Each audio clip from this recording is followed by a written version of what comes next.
بەڕێزان ئەم کاتتان باش من سۆران ئیبراهیم خەیاتم بەرنامەی ڕوانگەدان پێشکەشەکەم لەم بەرنامەیە باس لە ژینگەی کوردستان دەکەین ئێمە دەپرسین هۆکارەکانی پیسبوونی ژینگەی کوردستان چین و ئێمە چی بکەین بۆ ئەوەی کە ژینگەی کوردستان بە جوانی و پاکی ڕابگرین بۆ ئەم تەوەرە میوانداری بەڕێزان دکتۆرە بڕوا محەممەد میرزا سەعید بەڕێوەبەری تەندروستی و سەلامەتی وەزارەتی خوێندنی باڵا هەروەها هونەرمەند ئیبراهیم حەکیم بەڕێز سەمەد محەممەد بریکاری وەزیر لە دەستەی پاراستن و چاکردنی ژینگە بە هەمان شێوە بەڕێز ملکۆ بازیانی سکرتێری پارتی سەوزی کوردستان هەموو لایەک بەخێر بن سەرەتا لە دکتۆرە بڕەوە دەست پێ یەکەم دکتۆرە لە ڕوانگەی تۆ بە بڕوای تۆ ئایا ژینگەی کوردستان ژینگەیەکی پاک و تەندروستە یاخود لە مەترسیدایە پێشەکی زۆر سوپاسی بەرنامەکەتانەکەم ئەو کەیتونی پۆرەکەم بۆ ئەم بەنگەشە بۆ ئەم بوارە زۆر پیرۆزە خاستان لەم وەرزە بەڵام پێشەوە دەست وەڵامی پرسیارەکە بەمەوە حەزەکەم سڵای خۆم بگەێنم بۆ کوڕە پێشمەرگەکانمان لە هەر شوێنێکی بەرەی شەڕن سەری ڕێزدا ئەنەوێنم بۆ شەهیدەکانمان دەستی دایکی شەهیدەکانمان جەکەم ئەگەر بینە سەر وەڵامی پرسیارەکە ژینگەی کوردستان ژینگەیەکی پاک نییە ژینگەیەکی باش نییە و بەرەو خراپتری ژەڕوە ئەگەر زوو خۆمان و شار نەکەین و ئاگامان لێ ئاستی خراپەکەی چەندێکە مەترسیدارە من نامێ خەڵک بترسێنم بەڵام بێ ڕازگۆ بین لەگەڵ خۆمانەوە لەگەڵ خەڵکیشە بە پێ ئەوەی بە پسپۆریتی تەندروستی و سەلامەتی و مامۆستاشم بەڵێ مەترسیدارە ئێمە کە باسی ژینگاکەین ئەبێ باسی خاک بکەین باسی ئاو بکەین باسی هەوا بکەین باسی دەنگەدەنگ بکەین زۆر لەو شتانە خاکەکەمان پێش هەموو شتێ خاکەکەمان مەترسیدارەکە زۆران ینی چەند جارێکی کرسی میناراتم کردووە ناوی سمینارەکەم ناردەوە گەرخاکی کوردستان زمانی هەبووە هاواریەکری و بیکەن بە خاتری خوا خەڵکی کوردستان وام لێ بکەن چونکە لەوە ناچێت ڕێزی لێ بگری مەفروض ئەشبێ ڕێزی لێ بگری باشە دکتۆرە هۆکارەکەی چیە ینی هۆکارە سەرەکیەکان چین کە بوونەتە هۆی پیسبوونی ژینگەی کوردستان هۆکارە سەرەکیەکان یەکەم ئەگەر دەست پێ بکەین جارێ ژینگە مافی هەمومانە واجبی هەمووشمانە محافەزەی بکەینە بەرەوە ژینگە هی یەک کەس نییە و هینی گروپ جەماعەتێک نییە و ژینگە هی هەمومان ئەو هەوایی کە بڵێن بەرپرسێک هەڵێمژێ ئەگەر ئیستا خەڵک تووڕەن لە بەرپرسەکان ئەگەر ئەو هەوایە خێزانی بەرپرسێ هەڵێمژێ خەڵکی سەرجادەش هەڵێمژێ منیش هەڵێمژم هەمووان بە ڕێزانە هەڵێمژین لەبەرەوە ینی مەترسیەکە بۆ هەمومانە بۆیە هەر معادلی ئەمریش لە هەرێمی کوردستانە زۆر نزمە لەکوێوە دەست پێکە هەر یەکەی وەکو وەزیفەی ناو مەکتەب مەفروضە واجباتی خۆی بکە حکومەت و ئەوانەی کە دەسەڵاتدارن و ئەوانەی کە ئەم یاسانە دەرەکەن ئەبێ یاسا بە قووە دروست بکرێ ئەبێ بە قووەتیش تەطبیق کرێ ئەبێ ئەو کەسێک کە یاساکە ئێرێتە دەست ئەو حەقەی هەبێ ئەو مافەی هەبێ کە تەطبیقیکە ئەو غەرامە یاساکان تەطبیق ناکرێن زۆر بەکەمی و خەڵکیش ڕێزی لێ ناکرێت یعنی ئەو وڵاتە کە ئێمە چاو ئەکەین لە وڵاتە پێشکەوتەکانە عیبیش نییە مەفروضە چاو لێکەری بکەین لە وڵاتە پێشکەوتەکان بەڵام بەغەڵە دێکین وڵاتە پێشکەوتوەکان کە یاسایەکیان هەبوو بەڕاستی تەطبیقیەکەن ئەو شخصی کە بڵێن لە وڵاتێکی پێشکەوتوو سارەکە لێ ئەخڕێ و ڕیسایکلەکە ئەو کارتۆنیشتانە کۆکاتەوە یاسا ئەوەنەی دەسەڵات داوەتێ ئەگەر من سمووکی کارتۆنەکە کە جایە لەگەڵ سمووکی شوشەکە تێکەڵی کەم بۆم بەجێ هەلە لەبەر دەرگاکەڵێ ئەبێ هەفتەی داهاتوتۆ جێ کردێتەوە معناها دەسەڵات دیراوە بەو شخصە کە مۆزەفێکی بەسێت خۆ دوایەوە چینە سەر ئەوەی خۆڵ و زبڵ و ئەو کێشێکی گەورەیە بەس ئەمەیە لە حاکم سەمەد پرسم ئێوە وەکو دەستەی پاراستنی ژینگە ئێوە چیتان کردووە بۆ ئەوەی کە کۆمەڵێک یاسا هەبێ یا جێبەجێکردنی ئەو یاسایانە یا بە شێوەیەکی گشتی بۆ کەمکردنەوەی مەترسی ژینگە لەسەر کوردستان سپاس کاک سۆران بۆ ڕەخساندنی ئەم دەرفەتە بۆ گفتوگۆکردن لەسەر بابەتێکی زۆر گرنگ کە پێدەگوترێ ژینگە یاخود پرسی ژینگە لەگەڵ ئەم بەڕێزانە من لە سەرەتاوە سڵاو بۆ هەموو خەڵکی کوردستان بە بۆنەی یادەکانی ڕاپەڕینەوە هیوادارم یادەکانی ڕاپەڕین ببێتە مای گوڕوتینێکی تازە بۆ پێشخستنە زیاتری وڵاتەکەمان من ئەگەر پێشوی وەڵامی پرسیارەکەی بەڕێزت دەمەوە دەمەوێت ئاماژەیەک بدەم بە پرسیارێکی بەڕێزت کە لە دکتۆرە بڕوات کردبوو لەسەر هۆکارەکانی پیسبوون لە هەرێمی کوردستان. لە هەرێمی کوردستان و لە کۆی هەموو دنیاش دوو جۆر هۆکاری پیسبوون هەیە. هۆکارێکیان سروشتین بەشێکیان دەستکردی مرۆڤن. هۆکارە سروشتەکان بریتین لە بەبیا بە خۆڵبارین، بوومە لەرزە، گڕکانەکان و کۆمەڵێک هۆکاری دیکە. هۆکارەکانی دیکەی دەستکردی مرۆڤ، سوتاندنی ناوچە سەوزاییەکان، زیادکردنی خۆڵ و خاشاک، بەکارهێنانی زۆری سامانی سروشتی. باشە پیسبوونی ژینگەی کوردستان کامیانە بەڕایتەوە؟ هەرێمی کوردستان بەتایبەتی لە 12-13 ساڵی ڕابردوو، بەتایبەتی لە دوای ڕوخانی ڕژێمی بەغداوە کرانەوەیەکی زۆر لە وڵاتی ئێمە هاتە ئاراوە. ژماری دانیشتوانی هەرێمی کوردستان زیادی کرد، شارەکان ڕوبەری شارەکان فراوان بوون، ژماری ئۆتۆمۆبیل زیادی کرد، ژماری کارگە و کارخانەکان زیادی کرد، بەکارهێنانی سەرچاوە سروشتەکان بەتایبەتی نەفت زیادی کرد. هەموو ئەمانە کاریگەریان لەسەر ژینگەی کوردستان دروست کرد. ژینگەی کوردستان ئێستاکە لە قۆناغێکدا بەڕاستی گۆڕانی زۆری بەسەدا هاتووە لە چاوجاران. بۆیە هەندێک ناوچە بەتایبەتی ئەو ناوچانەی کە چاڵاکی مرۆڤی تێدا زۆرە، بەتایبەتی ئەو ناوچانەی کە بۆ نمونە ژماری زۆر پاڵاوگە نفتەکانی تێدایە، ژمارەیەکی زۆر کارخانەی تێدایە، ئەو شوێنانەی کە ژمارەیەکی زۆر ئۆتۆمۆبیلی تێدایە، کاریگەریەکانی ئەم هۆکاران لەسەر ژینگەی ئەو ناوچانە زیاترە لە هەندێک ناوچەی دیکە. ئێوە بۆ ئەو شوێنانی کە کارگەیان زۆرە یاخود پاڵاوگەی تایە دەراویشتەی خراپی هەیە لە ڕووی ژینگەی، ئێوە چی داکردەوە؟ بەدڵنەوێت ئێمە دەستی پاراستن و چاکردنی ژینگە دەستەیەکە وەکو کۆی دامەزراوەکانی دیتری حکوومەتی هەرێمی کوردستان بە یاسا ئیش دەکا، بە کۆمەڵێک ڕێنمایی ئیش دەکا. چەکی دەستی ئێمە هێزی ئێمە ئەم یاسایە کە ئێمە کاتی خۆی لە پەرلەمانی کوردستان دەچۆ یاسای ژمارە هەست. ئەو یاسانە باش ئەکرێت بەڕێگرێ لە پیسبوونی ژینگە. بەدڵنیاییەوە ئەم یاسایە جێبەجێکردنی هەم دەبێتە مای ڕێگرتن لە دەستدرێژیکردن لەسەر ژینگە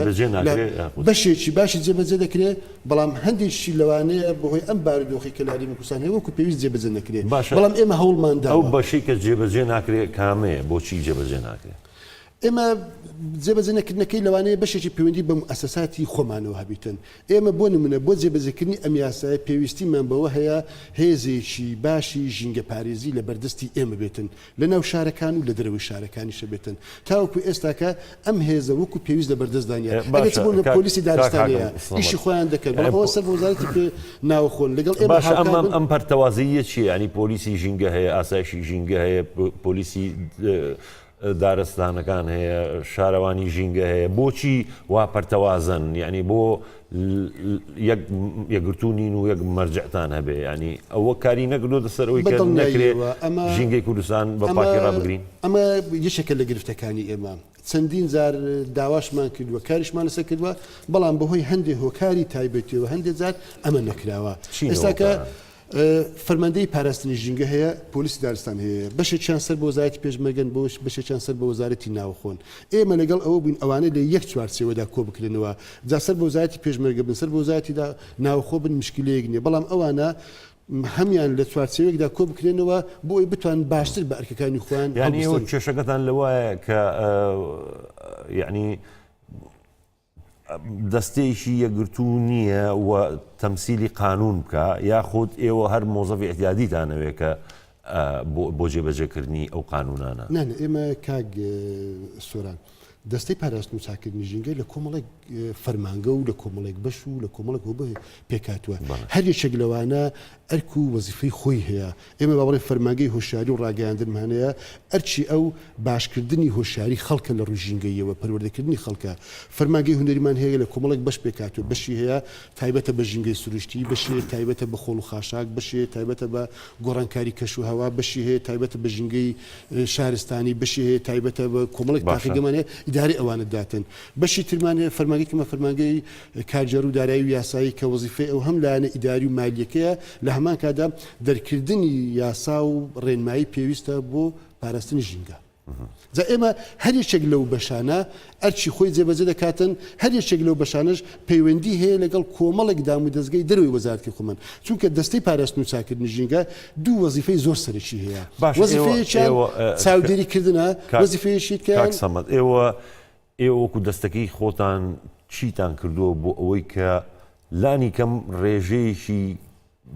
یعنی ڕێژێک ئەگەر کەمیش بێ بە داتا حەزەکەم پێم بڵێ کە ڕێی ئەوتان گرت بێ کە ژینگەی کوردستان پیس ببێ لە حاڵەتێک لە حاڵەتەکان. ئێمە هەموو ئەو چالاکیانەی کە لە وڵاتی ئێمە ئەنجام دەدرێ چالاکیەکان چالاکی کشت و کاڵی بێ چالاکی پیشەسازی بێ چالاکی بازرگانی بێتن هەموو ئەو جۆرە چالاکیانە ئێمە قانونمان هەیە بەجێ ئەو قانونە ئێمە هەڵسکەوتیان لەگەڵ دەکەین بۆ نمونە پرۆژەیەک دروست دەکرێتن پرۆژەیەکی نیشتە جێبوونە دروستکردنی کارگەیەکە دروستکردنی بابرن بەخێوکردنی پەلەوڕەکە هەر بوارێک لە بوارەکانیتە ئەوە دەبێت بێتن لای ئێمە بۆ مۆڵەت وەربگرێت ئێمە مۆڵکە لە سەرچی ئەساسێک پێدن ئەمە دەبێت بێ راپۆرتێک ئامادەکە پێی گوتێ EIA ینی هەڵسەنگاندنی کاریگەری ژینگەی تیمەکانی ئێمە دەچێتم بزانین ئایا ئەم شوێنە گونجاوە بۆ ئەم پرۆژە بەڵێننامەی لێ وەردەگرین دوای ئایا بزانین ئایا بەجێری ئەم بەڵێننامەیە پرۆژە و ئیشەکانی خۆی جێبەجێ دەکەی یان نا ئێمە بۆ ئەمە لەوانەیە لە ساڵی ڕابردوو تا ئەم ساڵەکە زیاد لە 100 شوێنمان سزا داوە غرامە کردووە لەسەر ئەوەی کەوە ڕێنمایەکانی وەکو پێویست جێبەجێ هین هەیە متابعە هەیە متابعە هەیە سزادان هەیە داخستن هەیە زۆر باشە دەگەڕێم وڵات کاک ملکۆ ئێوە وەکو پارتی سەوزی کوردستان من ئەبینم لە وڵاتانی تر پارتی سەوز و یاخود ئەو ڕێکخراوانەی کە ڕێکخراوی سەوزن ئەچن لە ناو شتێک دژی ژینگە بێ ئەوان خۆپشاندانەکەن ئەوان ناڕزایی دەرەبڕن هەندێک جار بە زۆر بەرەگرن لە شتێک کە دژی ژینگە بێ تۆ لە ڕوانگەی پارتەکەتانەوە ئەم وەزارەتی ژینگە و دەستەی ژینگە ئەمانە ئەو ڕێکخراوانە بە شێوەیەکی گشتی چۆن ئەدایان بەلای تۆ ئەدایان چۆنە و چۆنە ڕوانیتە ئەدایان من سەرەتا سڵاو ڕێز بۆ کەس و کاری سەربەزی شەیدانی شەڕی داعەش و ڕاپەڕین بەبێ جیاوازی ئەنێرین بۆ وەڵامی پرسیارەکە ئێمە لە ئادای حکومەت ڕازینین لە ئادای حکومەت ڕازین ئێمە پێمان وایە حکوومەتی هەرێمی کوردستان سەبەبی یەکەمە بۆ تێکدانی ژینگەی هەرێمی کوردستان لەبەر ئەوەی لە کابینەکانی ڕابردووە وەزارەت هەبووە ئەم وەزارەتەی بچوو کردەوە بۆ دەستە هێنایە دەستە ینی ئەو کاتە حکوومەت ئەگەر لە خەمی ژینگە بووە ئەگەر لە کابینە وەزارەت هەبوو 4-5 وەزارەت لەسەر یەک وەزارەتی ژینگەی هەبوو ژینگەی ئەو کاتێک کە وەزارەت بوو ژینگەی کوردستان لە ئێستا پاکتر و باشتر بوو نام ژینگەی ئەو کاتەی من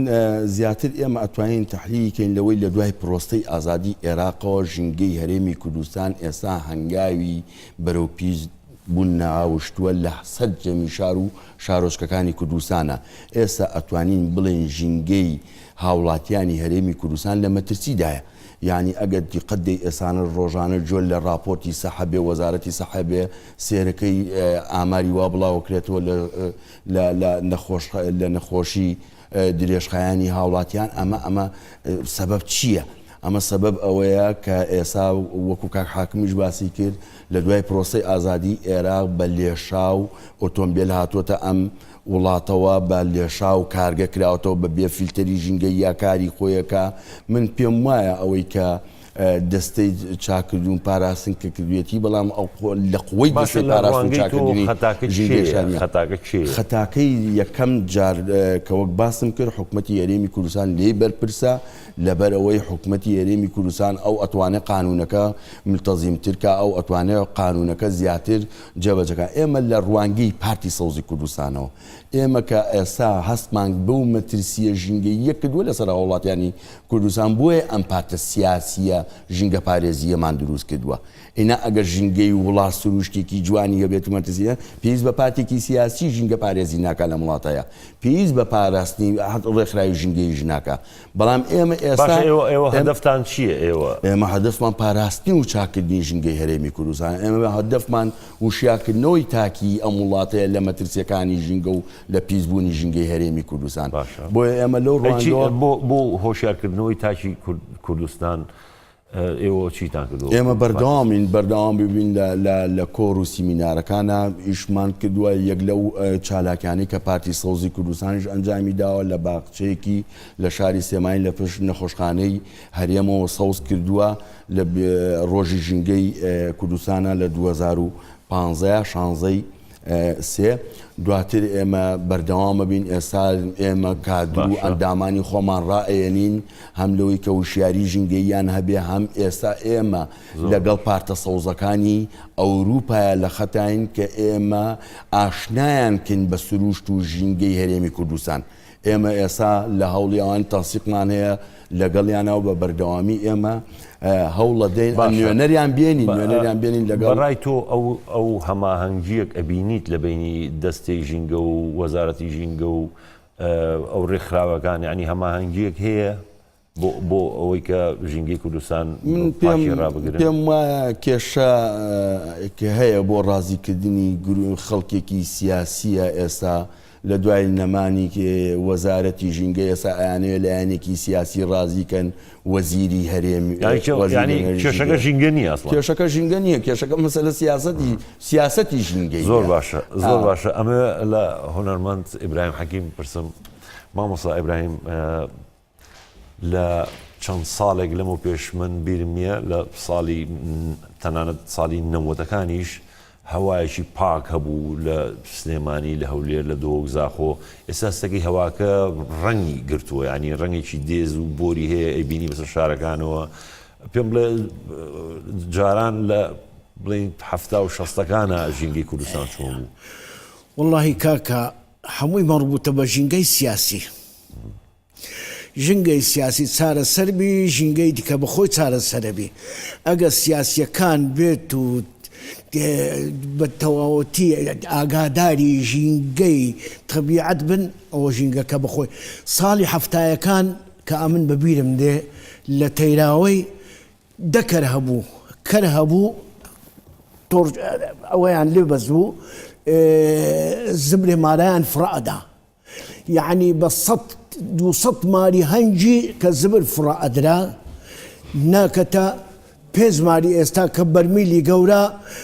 ئەو بەرمیلە گەورانەیان لە پێش دەرکەیدانایە هەنجی تەنەکەی ڕاعی کچکۆکە هەبوو زبر خواردن کە ئەخورا خۆ نەئەماوە باش ئێستش وایە لەم قەیرانە داراییە هەر ئەو شتە بەردەوام بارە ئابوووریەکەوەی لێکرد خەرکەکە لە پڕێک بۆ کوڕک تێگەی هەمووی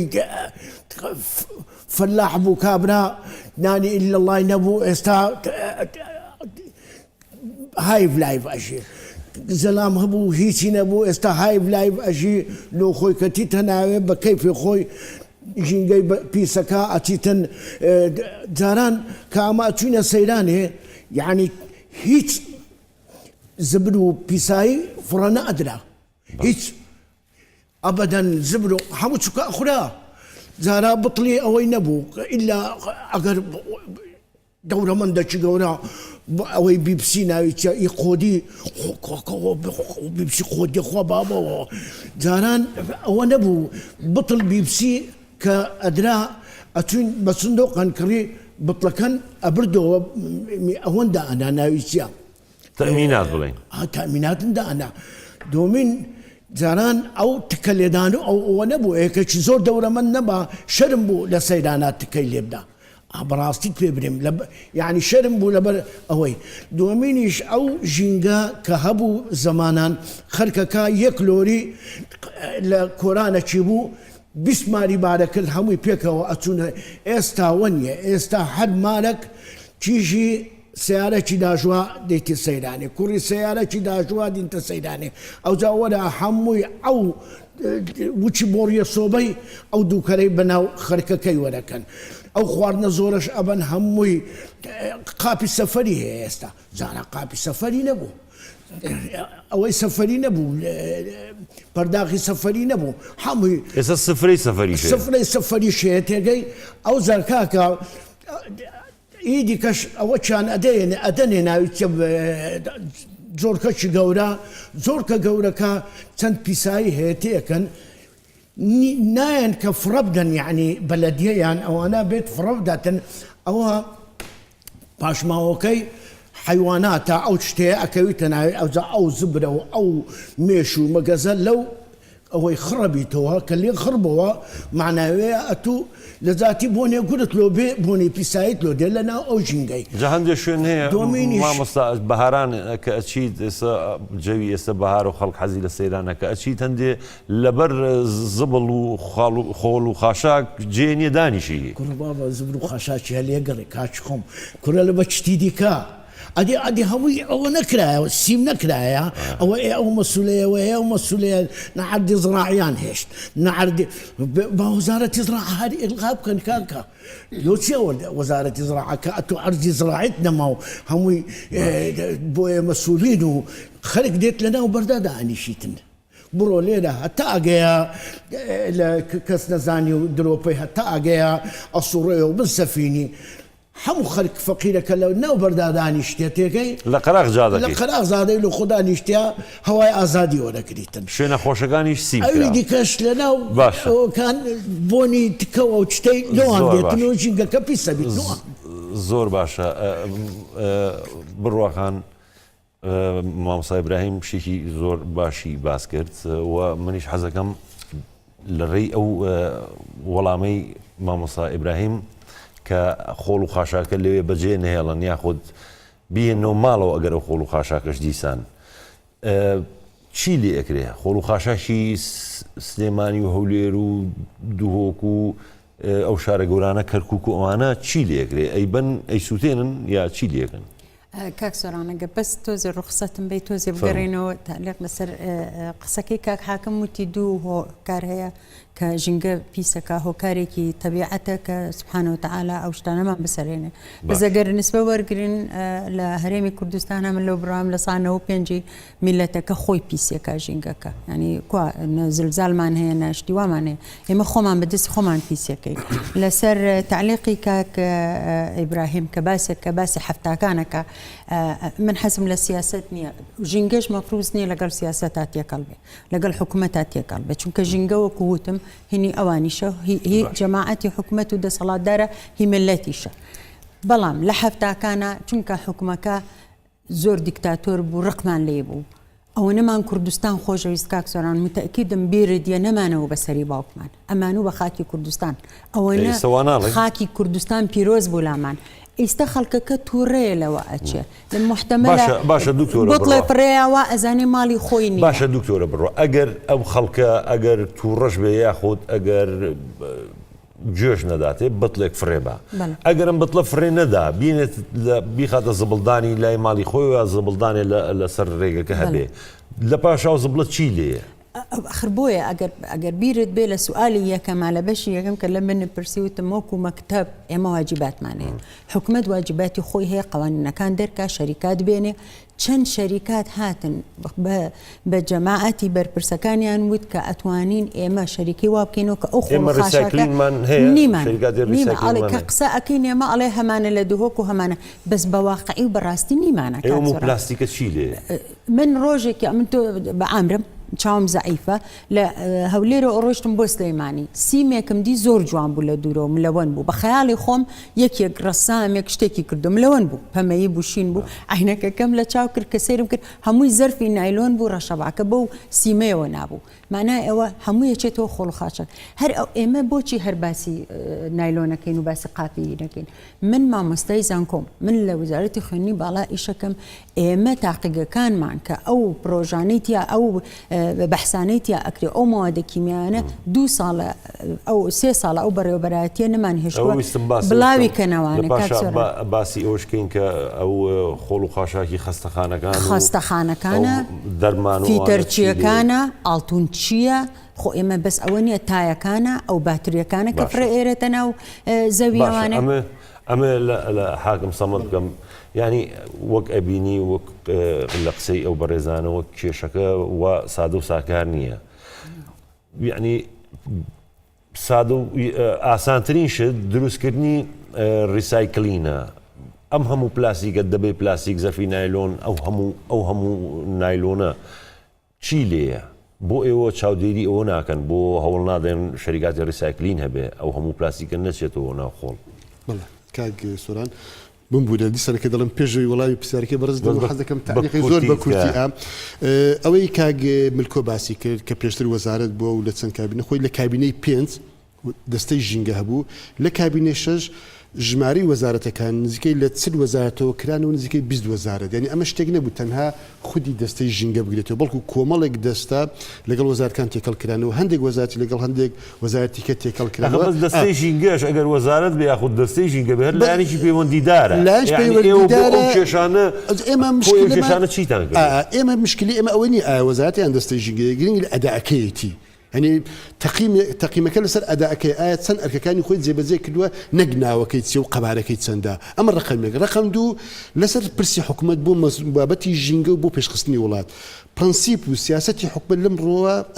ئەم شێوەیە حکومەت لەگەڵ ئاوادانکردنەوەی زیاتری ئەم وڵاتەیە زیادکردنی کارگەیە بەکارهێنانی زۆری سەرچاوە سروشتەکان و سوود لێ بینێتی هەتا دەگاتە دوای بەڵام ئەمە نابێت لەسەر تێکدانی لەسەر حسابی تێکدانی سروشت و ژینگەی کوردستان بەڵکو دەبێت هەردووچی بەیەک ئاراستە بڕوە بەڵام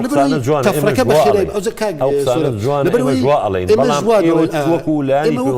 پەروەردیدار بە بەردەوامی هەوڵمان داوە ئاسانترین سادەترین شت پلاستیکە ئەو دەبەی ئاو ئەو هەموو پلاستیکە زەرفی پلاستیک ئەوانە چیان لێ کاگ سۆران ئێمە ڕۆژانە لە هەرێمی کوردستان هەر تاچێک تقریبا چیلۆیەک تا چیلۆیەک و 300 غرام پاژماوەی هەیە هەموو تاچێک ینی کۆی ئەم پاژماوەی لە هەرێمی کوردستان هەیە لە هەموو شارەکانی کوردستان زیاتر لە 5000 تن پاژماوە لە هەرێمی کوردستان هەیە پێکاتۆ لە پلاستیک موادی ئۆرگانی شوشە کارتۆن کاغەز هەتا دەگاتە دوایی بەداخەوە تاوەکو ئێستا کە ئەم پاژماوانە بە شێوەیەکی زانستی چارەسەر ناکرێت یان ئەوە تێ کۆ دەکێتەوە لە شوێنی جیاجیات دەسووتێنرێ کە ئەمە هەر کاریگەری بۆ هەموو توخمەکانی ژینگەیە هەوا پیس دەکە خاکەکە پیس دەکە ئاویش پیس دەکاتن یانیش ژێر خاک دەکرێتن بەڵام بە شێوەیەکی نازانستی بەداخەوە تاوەکو ئێستا کە سەبەبی ڕئیسی لەوەی کەوا نەتوانراوە کارگەری ریسایکلین دابدرێت دوو هۆکاری سەرکی هەیە هۆکارشان تاوەکو ئێستا کە لە هەرێمی کوردستان هیچ گروپێک کۆمپانیایەک نییە توانای ئەوەی هەبیتن بێتن کارگەری ریسایکلین دابنێتن چکۆم پێویستی بە پسپۆڕی و ئەزمونێکی زۆر هەیە کە کۆمپانیەکانی ئێمە ئەویان نییە ئەمە یەکەمیان دوێبیشان بودجەیەکی لە دەرەوە نانێن ینی ئەوەی دووەمیان ئەوەی دومە کە تەواو نەکرد پێویستی بە بودجەیەکی زۆر هەیە بودجێ زۆر هەیە تاوەکو ئێستا کە حکوومەت هەرێمی کوردستان نەیتوانیوە ئەم بودجەیە دابین کاتن ئەگەر چی لە چەند ساڵی ڕابردوو زۆر بەدزی لە بابەتە بیری لێکراوەتەوە لە سلێمانی پرۆژەکە خراوەتە بواری جێبەجێکردنەوە مەزەندە دەکرێت لە کۆتایی ئەم ساڵ ئەم پرۆژەیە تەواو بیتن کۆمپانیایکی فەڕەنسی لەگەڵ کۆمپانیایەکی ناوخۆ کارگەیەکی گەورە دەکەن ساڵانە 350 تا 400 هزار تن خۆڵ و خاشاک دەتوانن جارە شیرکە بی سووتێنن نەوە زۆرە مادەیەکی لێ دووزەکەم پێ وتە RDF لە جیاتی ئەوەی سوتەمەنی بۆ کارگەی سیمنتۆی بازیان بەکاربێن ئەمە بەکاردێنن ئەمە چارەسەرێکی باش دەبێتن لە دهۆک دوو کارگەی بچووک دانرا بەڵام ئەمە زیاتر فەرزکردن لێک جیاکردنەوەی و پاشانەکە بەژهریەکە و کارتۆن بەجیا شوشە بەجیا ئەوانە زارشکە هەوڵ دەدەن بیفرۆشنەوە یان بەکاری بێنەوە بەڵام ئێمە تەنها بەز نییە ئێمە ئەمە گرفتێکی گەوری بەڵام ئەمەسووتێنن ئایا کە بیسووتێنن خراپتر نییە بۆ ژینگە خراپترە بەڵام تاوەکو ئێستاکە ڕێگە چارە نییە خراپە ناڵین باشە ئەمە ڕێگەیەکی زۆر خراپە باش 25 ساڵ ئەم کێشەیە چارەسەر نەکرێت بە چەند ساڵی تر چارەسەر دەکرێت لەم قەیرانە داراییەشە وەڵا کاک سۆران پەیوەندی بە بودجەوە هەیە ئەمە بودجەیەکی زۆر باشی پێویستە چونکە هەر تەنێک لە خۆڵ و خاشاکی سلێمانی کە لەگەڵ ئەم کۆمپانیاگیری بەستی لەگەڵ کراوە نزیکەی 70 تا 80 دلار وەردەگرێتن باشە من ئەچینە ناو بڕێک دوایی دەگەڕێن وڵاتان بەڕێزان خۆشەویستان ئەچینە ناو بڕێک و دەگەڕێن وڵاتان